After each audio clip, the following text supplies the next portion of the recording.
रिमा क्या किटकिट लगाए रहती हो, कभी घरेलू बजट का रोना, कभी दीपू की देखभाल का, कभी समय का, कभी सासन्नत की नोकझोंक। उफ़, तंग आ गया हूँ, शांति दो यार। इस घर की जिम्मेदारी तुम्हारे ऊपर है तो तुम ही मैनेज करना सीखो। देखो क्या कैसे मैनेज हो सकता है। टाइम मैनेजमेंट करो, सबकी जरूरतों के अनुसार समय सारणी तय कर लो, माँ से टिप्स ले लो। पर नहीं, लगभग 2.5 साल होने को हैं और तुम हो कि खुद की उलझने मुझे सुनाती रहती हो। घर की जिम्मेदारी तो गृहिणी की होती है और इस घर की गृहिणी तो तुम ही हो। तो आज अच्छे से समझ लो, इस घर की पूरी जिम्मेदारी अब तुम्हारे ऊपर ही है। दिमाग लगाओ, सामंजस्य बिठाओ और प्लीज शांति बनाए रखो। विवेक इस ही सांस में सब बोल गया। ठीक है, सुन लिया मैंने। अब जब बोल ही रहे तो बता दूं कि इस घर की पूरी जिम्मेदारी मेरे ऊपर ही है। ऐसी तुम्हारी और तुम्हारे परिवार की सोच है, मेरी नहीं। एक परिवार को सही तरीके से चलाने के लिए सभी का बराबर का सहयोग लगना चाहिए, तभी गाड़ी पटरी पे तेजी से दौड़ेगी। एक के आ जाने से सभी हाथ पैर छोड़कर क्यों बैठ जाते हैं? सभी को कुछ ना कुछ सहयोग तो देना ही चाहिए। भाभी के आते ही ननद और सास का राजयोग शुरू हो जाता है। डिमांड खत्म ही ना होती तो बजट तो बिगड़ेगा ही। मैं भी नौकरी करती हूँ, घर और बच्चे के लिए समय कम पड़ जाता है। घर में इतने लोग हैं पर बच्चे को तो माँ ही आकर संभालेगी, नहीं तो कमाती है तो आया रखो। ये कैसी सोच है विवेक? घर के सभी सदस्य बराबर हैं, बस मैं ही कोल्हू का बैल बन चुकी हूँ। जब सब खाना, बच्चा, घर, रिश्ते आदि सब अकेले मेरी ही निभाने की जिम्मेदारी है तो मुझे एतराज है ऐसी जिम्मेदारियों से जो एक तरफा हो।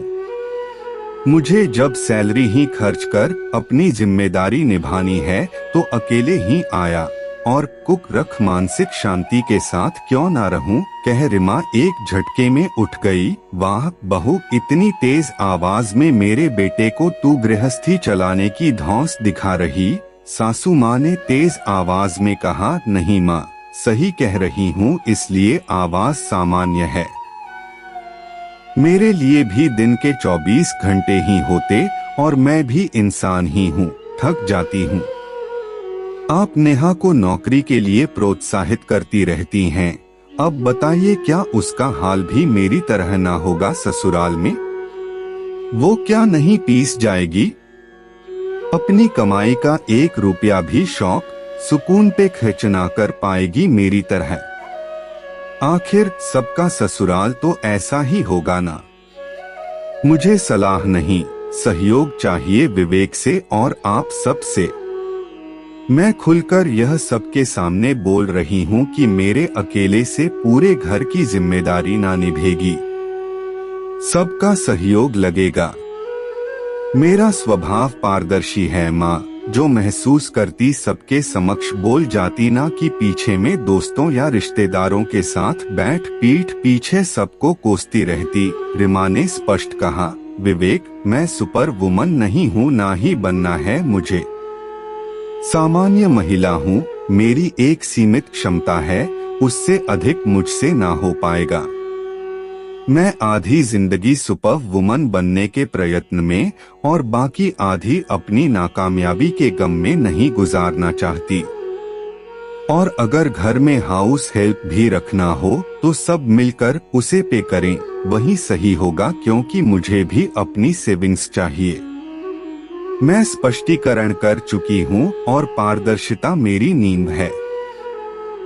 आप सबको जो सही लगे निर्णय लें।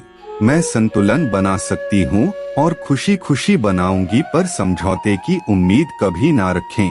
सभी के सामने रिमा ने अपनी बात रख दी। ससुर जी सोफे पे बैठे सब सुन रहे थे। सास बुदबुदा रही थी, पर रिमा के गंभीर वार्तालाप से सकते में आ गई थी। ननद नेहा को भी अपनी भाभी की पारदर्शिता सही और सच्ची लग रही थी। सभी चुपचाप बैठे रहे। रिमा किचन में कॉफी बनाने आ गई। माहौल गंभीर था। थोड़ी देर बाद कॉफी पीते हुए ससुर जी ने बात शुरू की। मुझे रिमा की बात सही लगी रही है। सही तो वो कह रही, सारी जिम्मेदारी बहू की तो नहीं होती, और अगर वो समय नहीं निकाल पा रही तो अपने खर्चे पे ही उसे क्यों पूरा करे। समय बदल गया है। अब सलाह से नहीं सहयोग से ही गृहस्थी चलती है, और सहयोग के ही संजीवनी से आजीवन जिंदा भी रहती है। मैं रिमा से सहमत हूँ। अब से घर की जिम्मेदारी सभी सदस्य पे बराबर है और सबका सहयोग बराबर होना चाहिए। विवेक भी हामी भर चुका था। ससुर जी का निर्णय अभेद होता है, इसलिए रिमा खुश थी और उसने सुकून की सांस ली।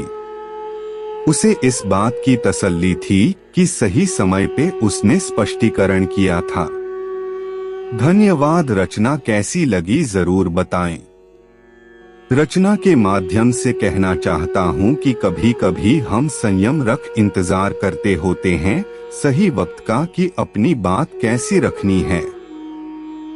मेरा अनुभव कहता है शुरुआत में ही कुछ बातें स्पष्ट हो जाएं तो हम शारीरिक और मानसिक तकलीफ से बच सकते हैं, और अपनी जिंदगी पूरी तो नहीं पर जिंदगी का कुछ हिस्सा तो अपने अनुसार सुकून से जी सकते हैं।